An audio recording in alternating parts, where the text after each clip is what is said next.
Hello everyone, Stakuya here, and welcome back to the video. In my last video that I did explaining some things in Hearts of Iron, when I was showing how majestic and awesome the brick was, I got a lot of questions on that video, and the crazy thing is, just a few days after I put out that video, Paradox did an update and kind of updated how tanks work, so I'm going to need to do a little bit of a revision that shows the updated stats and how things kind of work with it. But one of the questions that I got was that I should compare it to a light tank recon or a flame tank. Which, yes, flame tanks. Flame tanks are awesome, and people were wondering why I was focusing on the brick and not flame tanks for when I was doing things like playing as Afghanistan and that kind of thing. The short of it, the reason why I didn't focus on it, and the reason why flame tanks, while awesome, are not as useful in the beginning for many people, and why you want to focus on something like the brick if you're going for a Space Marine division, is because of technology. When you're playing a minor power that has only 2 research slots, or 3, you need to be careful with what you choose. Like as Iraq, we start with 2, and if you go into your tank developments, you see, well, we have nothing researched. We have nothing in support equipment, and in order to build flame tanks, you need to have the 1939 technology for engineers.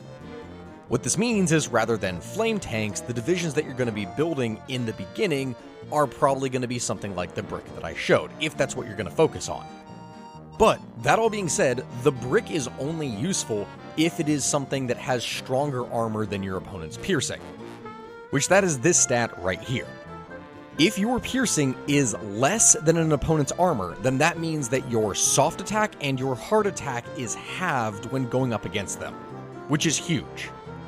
In order to show this, I'm going to use the 9 Battalion Infantry Battalion, which is just the basic, no support companies, no nothing, just the basic 18-width infantry. It's one of the most common things that you're going to see in the beginning of the game with a lot of factions.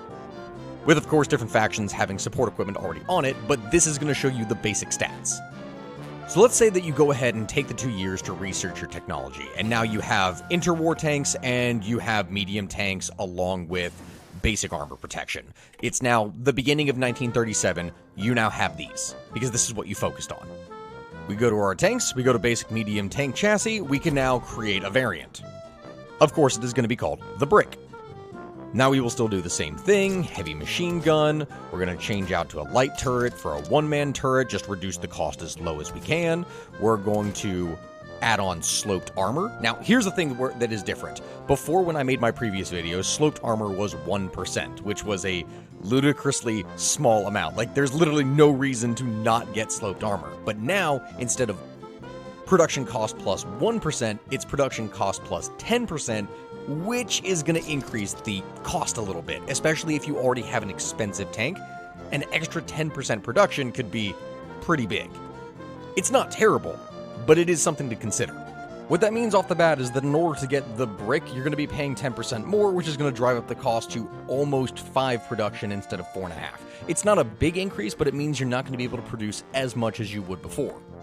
That being, of course, with a heavy machine gun, a light one-man turret, sloped armor, the bogey suspension, welded armor, and a gasoline engine. And this being it. So boom, okay, we got our brick. And so now if you simply create another template, name it something like Brick Boys, like what I did, go over here, add an armored battalion and add a medium tank, you're going to see that immediately this is going to increase the armor to 25.7, not 19 like it was previously.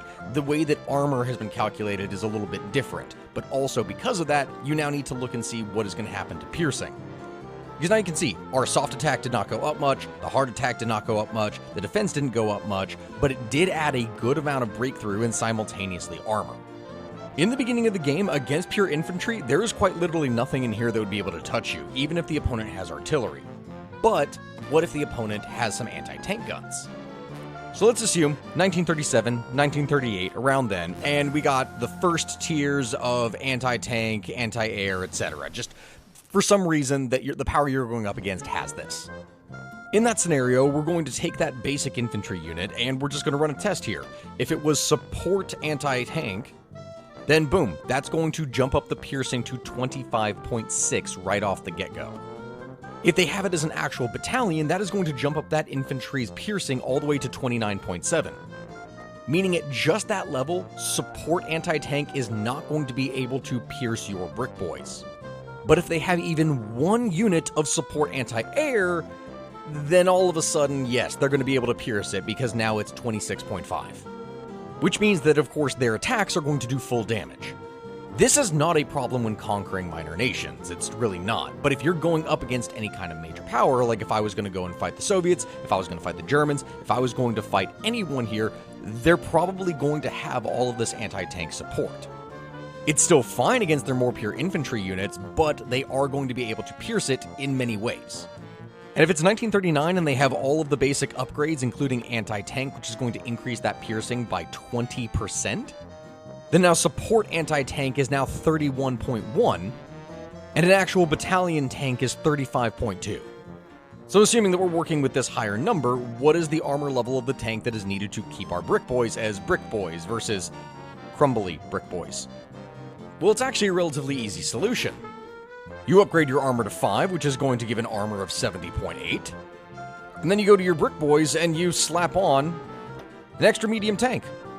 You see, with only one battalion, you have an armor rating of 32.6, which is going to stop any support anti-tank, but it's not going to stop a battalion. So if you know that you're going up against an opponent that has battalions of anti-tank, you can simply add on another battalion of medium tanks, and that puts your armor at 36. Now you can't be pierced. But now I know you're asking, Stack, but what about flame tanks? The problem with flame tanks, as I said before, is that you're probably not going to get them until around 1939, maybe even 1940, depending on your research slots. Now, once you actually get them, use them. Get the 1934 basic light tank chassis. The only difference between the 1934 and the 1936 is some armor.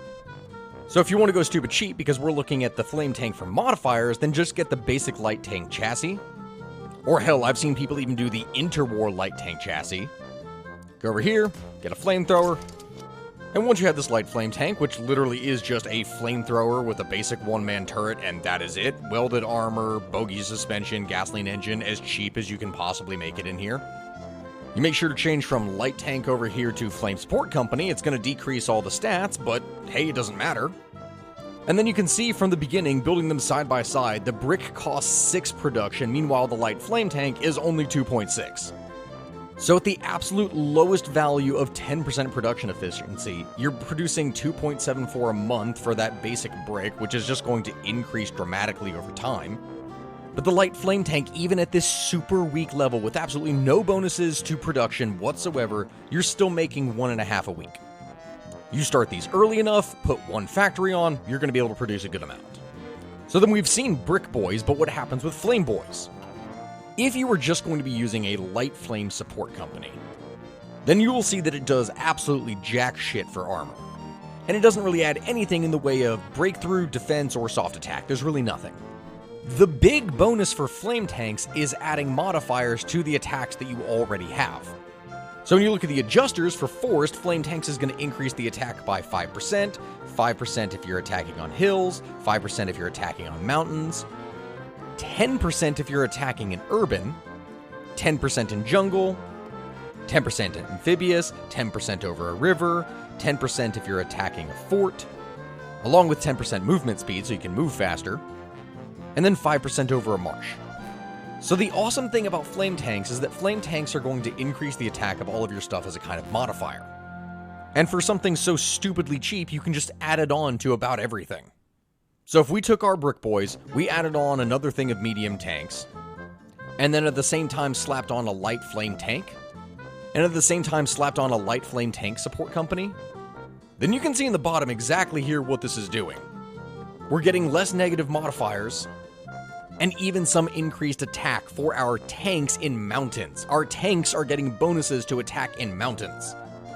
And having all of this equipped all together is still going to give us an armor of 35.5, meaning if you have a unit that you're going up against that is equipped with an anti-tank gun as a battalion, its piercing is 35.2.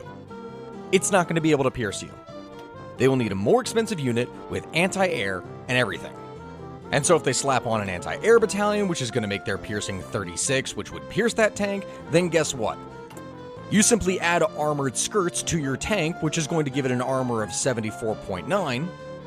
And now, lo and behold, the armor is 37.5, 1.5 points higher than the 36. They're going to need 2 dedicated battalions of anti-tank, something that is both expensive, and simultaneously they're not going to be able to use that to cover the entirety of their line.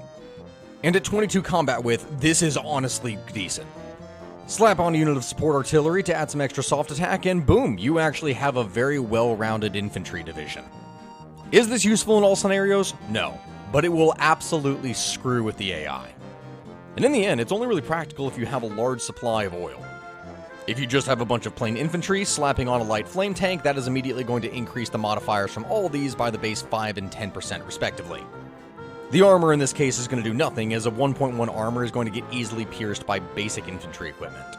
But if you use light flame tanks, slap on 2 units of artillery, get 24 combat width, which is going to drastically increase your soft attack, then this means that you're going to get infantry that is going to have a 10% modifier or a 5% modifier to their attack wherever it is that they go. Ultimately, it's like a game of rock, paper, scissors. You probably won't need the second brick in the first place and can instead use the opportunity to add on some artillery. But I'll be honest, all this talk about armor is almost useless when talking about single player. That is pretty much taxes of what you would need to do for a rock, paper, scissors situation in multiplayer. If you go to Germany in 1939 right as they're about to invade Poland and you look at their units, I mean, the infantry that they have is incredibly basic. There's no piercing, you don't need anything. Like, the bricks are going to destroy their infantry very easily. The only one among all of these units that is actually a threat is the Panzer Division, which is still going to have a piercing of 47. Now, you're not going to be able to really stop that with your bricks, but you can easily break the infantry that is around them, surround the panzers, and then destroy them. And if you want to build some dedicated tank units or anti-tank units to take those out, you can do so easily.